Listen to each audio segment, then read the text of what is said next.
Hello friends, welcome to V4 foods. ரொம்பவே ஹெல்தியான lunch box recipe, one pot recipe எப்படி பண்ணுறதுன்னு பார்க்கலாம். இதுக்கு தேவையான பொருட்கள் இதெல்லாம்.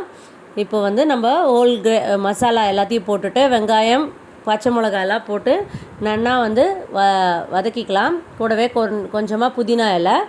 இது டோஃபு எப்பயுமே கொஞ்சம் ஹார்டாக இருக்கும். ஸோ அதை நான் ஃபஸ்ட்டு வார்ம் வாட்டரில் போட்டு எடுத்துக்கலாம். ஸோ டோஃபுவை தேவையான அளவு சைஸஸ் கட் பண்ணிட்டு நம்ம ஹாட் வாட்டர் கொட்டி வச்சுக்கலாம். அதுக்குள்ளே இஞ்சி பூண்டு விழுது போட்டுட்டேன். இதெல்லாம் பேசிக்ன்றதுனால நான் ஃபுல்லாக காட்டல. இப்போது பேசிக்கான காய்கறி நம்ம எல்லாத்துக்குமே போடுறது கேரட், பீன்ஸ், உருளைக்கிழங்கு, இது மூணுத்தையும் நல்லா போட்டு வதக்கிட்டு ப்ரக்கோலியை நான் அதே மாதிரி கட் பண்ணி வச்சுருக்கேன். ப்ரக்கோலியில் அவ்வளோ நல்ல விஷயங்கள் இருக்குது. முடிஞ்ச வரைக்கும் இது நிறைய சாப்பிட்டா நல்லது. ஸோ ப்ரொக்கோலி பசங்கள்லாம் ரொம்ப அப்படியே கொடுத்தா சாப்பிட மாட்டாங்க. ஸோ இந்த மாதிரி ரைஸாக கொடுத்தோன்னா நல்லா சாப்பிடுவா. ஸோ அதுவும் வதங்கட்டும். அதுக்குள்ளே நான் இதுக்கு தொட்டுக்க கிரேவி பண்ண போகிறேன்.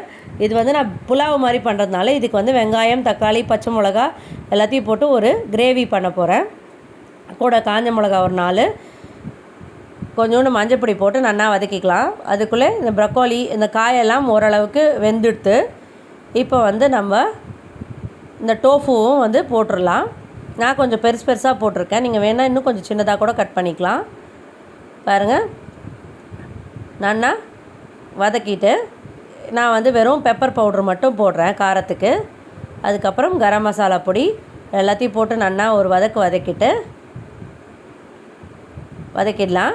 இதுக்குள்ளே இங்கே வெங்காயம் தக்காளியும் வதங்கிடுத்து. பாருங்கள், இப்போ இதில் ரைஸ் போட்டுடலாம். இந்த டோஃபுவோட ரைஸை போட்டுட்டு நல்லா பாஸ்மதி ரைஸையும் நான் களைஞ்சிட்டு வடிகட்டிட்டு ஒரு 20 மினிட்ஸ் ஊற விட்டுருந்தேன். அதை போட்டு ஒரு வதக்கிட்டு அதுக்கப்புறம் தேவையான அளவு தண்ணி, உப்பு எல்லாத்தையும் போட்டு லெமன் ஜூஸ் கொஞ்சமாக புளிப்பு தன்மைக்காக, ஏன்னா நம்ம தக்காளிலாம் ஆட் பண்ணாதனால லெமன் ஜூஸ் போட்டுட்டு நல்லா மிக்ஸ் பண்ணி விட்டுறலாம். வேறு கொஞ்சமாக மேலாப்பில் நெய்.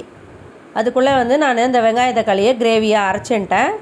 இப்போ இதுக்கு கொஞ்சமாக பட்டை மசாலா மட்டும் போட்டுட்டு இஞ்சி பூண்டு விழுது போட்டு நல்லா வதக்கிக்கலாம். பச்சை வாசனை போக வதங்கின உடனே இந்த அரைச்ச விழுதை கொட்டி நல்லா வதக்கிக்கலாம். இது ஏற்கனவே வதங்கினதுனால பச்சை வாசனை போகணுன்னு அவசியம் இல்லை. கொஞ்சமாக மிக்ஸி ஜாரை அலம்பிட்டு அதையும் கொட்டின்றலாம். தேவையான அளவு உப்பு போட்டு வெறும் மிளகாத்தூள் அதுவும் ஒரு ஸ்பூன் போட்டுட்டு நல்லா கொதிக்க விட்டுறலாம். பாருங்கள், இங்கே ரைஸும் நல்லா கொதிக்க ஆரம்பிச்சுட்டு ஒரு கலரிட்டு நம்ம சிம்மில் வச்சு மூடி விட்டுறலாம். சூப்பராக ஆகிடுத்து பாருங்கள். மேலாப்பில் கொத்தமல்லி தூவி விட்டுறலாம்.